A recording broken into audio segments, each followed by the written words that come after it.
Welcome back. અમદાવાદના મેમનગરમાં સમૂહમાં ચોપડા પૂજન કરવામાં આવ્યું. વેપારીઓ દ્વારા મોટી સંખ્યામાં ચોપડા પૂજન કરાયું. હિસાબી ચોપડા, લેપટોપ સહિતનું પૂજન કરાયું. વેપારીઓએ લક્ષ્મી અને ભગવાન ગણેશની પૂજા કરી. વેપારીઓ માટે નવા હિસાબી વર્ષની શરૂઆત થશે.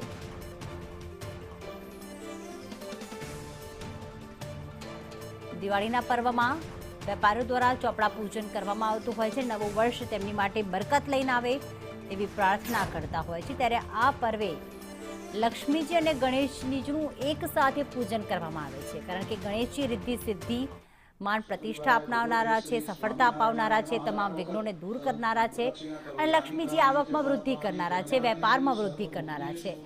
ત્યારે ચોપડાનું પૂજન, ગણેશજીનું, લક્ષ્મીજીનું પૂજન એટલા માટે કરવામાં આવે છે કે નવું વર્ષ સુખ, સમૃદ્ધિ અને બરકતથી ભરપૂર રહે.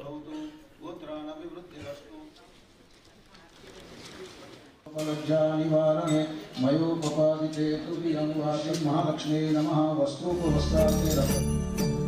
નવા વર્ષની સાથે વેપારીઓમાં પણ એક નવા વર્ષ તરીકે, નવા વેપાર વ્યવસાય તરીકે ચોપડા પૂજનનું મહત્ત્વ રહેલું છે, અને તેને જ લઈને દિવાળીના પર્વ પર ચોપડા પૂજન કરવામાં આવતું હોય છે. જ્યારે અમદાવાદના ગુરુકુળ ખાતે મોટી સંખ્યામાં વેપારીઓએ ભેગા થઈને ચોપડા પૂજનનું આયોજન કર્યું હતું. આવી કિતાબી વર્ષમાં થતો હોય છે.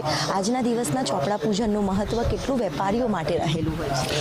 અમારા ત્યાં અહીંયા ગુરુકુળ સ્વામિનારાયણ મંદિરમાં બાલક સ્વામી, હરેશ્વર સ્વામી, મધુરભાઈ સ્વામી અમારા ગુરુ એ છેલ્લા 50 વર્ષથી અહીંયા આગળ ચોપડા પૂજન કરાવે છે. અત્યારે મિનિમમ 150 થી 200 હરિભક્તો અત્યારે બેઠા છે, અને અમે દર વર્ષે અત્યારે આધુનિક સમય પ્રમાણે લેપટોપથી પણ ચોપડા પૂજન કરીએ છીએ.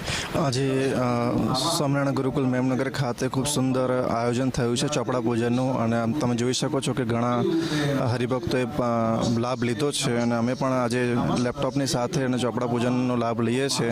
તમામ વેપારીઓ છે તે પોતાના નવા વર્ષની શરૂઆત જે ચોપડા પૂજનથી કરતા હોય છે, અને ભગવાનની કૃપા આ વેપાર વ્યવસાય પર બની રહે તેવા ઉદ્દેશ્ય સાથે મોટી સંખ્યામાં વેપારીઓએ ભેગા થઈને ચોપડા પૂજન અમદાવાદમાં કર્યું.